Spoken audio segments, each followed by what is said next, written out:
The night was silent, and the old house at the edge of the forgotten village seemed to carry 1,000 unspoken memories. The sky outside was painted in hues of deep blue and silver, a full moon casting its gentle light over the cracked wooden walls and the crooked roof of the small, time-worn home.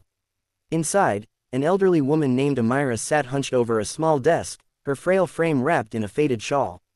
Her trembling hands held a worn fountain pen, and before her lay a single piece of yellowed parchment.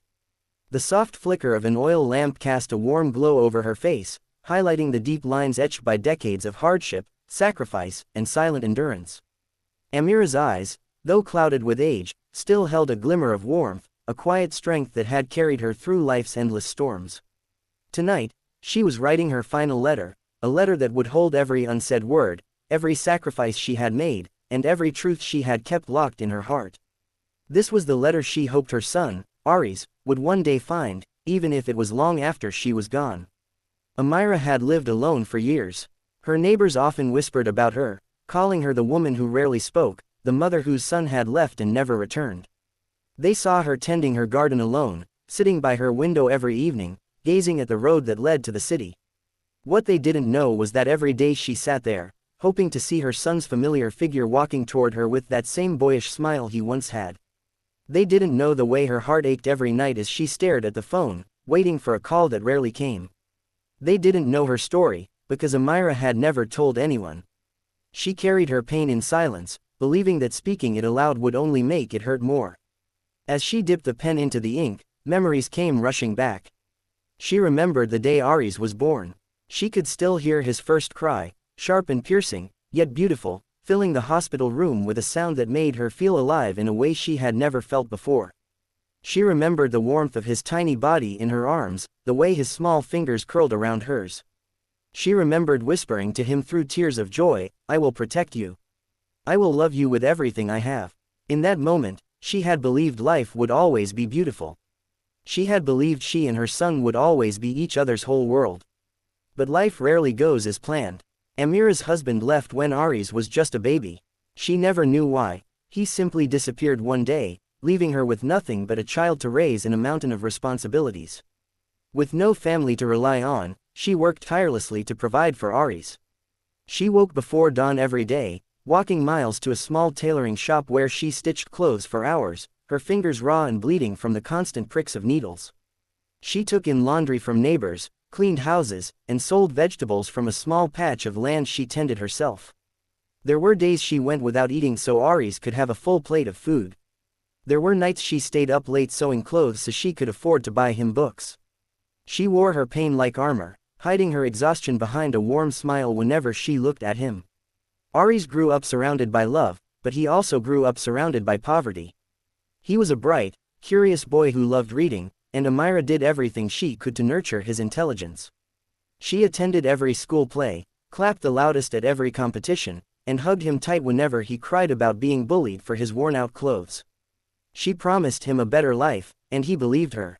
He promised her that one day he would become successful and take her away from their hardships. When Aries turned 16, he won a scholarship to a prestigious university in the city. The day he left for college, Amira hugged him tighter than she ever had before, whispering through tears, "Remember, no matter how far you go, this will always be your home. And I will always be waiting for you." He promised to visit often. He promised he'd never forget her. And Amira believed him, because a mother always believes her child. At first, Aries kept his promise. He called every night, telling her about his classes, his friends, his new life in the bustling city. She would sit by the phone, hanging on to every word, smiling at his excitement. She wrote him long letters filled with encouragement, but he rarely wrote back. As the months turned into years, the calls became less frequent.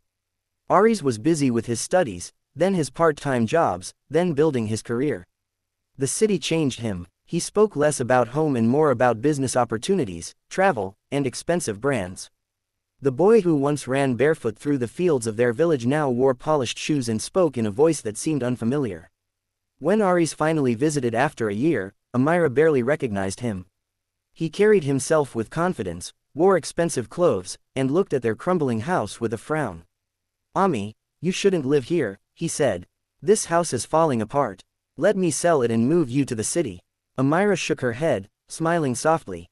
This house holds your father's memories, and yours. Every corner of this house is filled with love. I can't leave it, Beta. He sighed, frustrated. You're too attached to the past.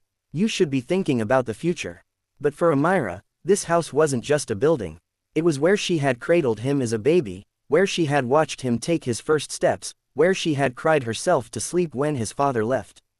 This house was her whole life, and she couldn't abandon it. As the years passed, Ari's visits grew even rarer. He became a successful businessman, but his success built a wall between him and the woman who had given him everything. Their conversations became short and formal.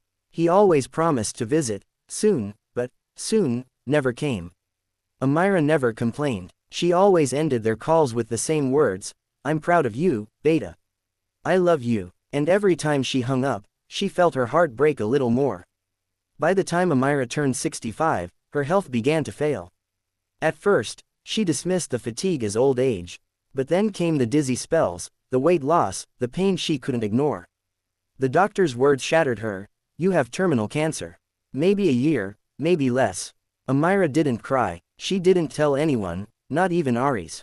She didn't want to burden her son, not when he was so busy building his life. Instead, she began writing letters. Each letter was filled with love, advice, and memories. She imagined him finding them someday, long after she was gone, and finally understanding the depth of her sacrifices. Tonight, she was writing her last letter. Her hands trembled as she wrote, My dearest Aries, if you are reading this, it means I am no longer in this world. Don't cry for me, my son.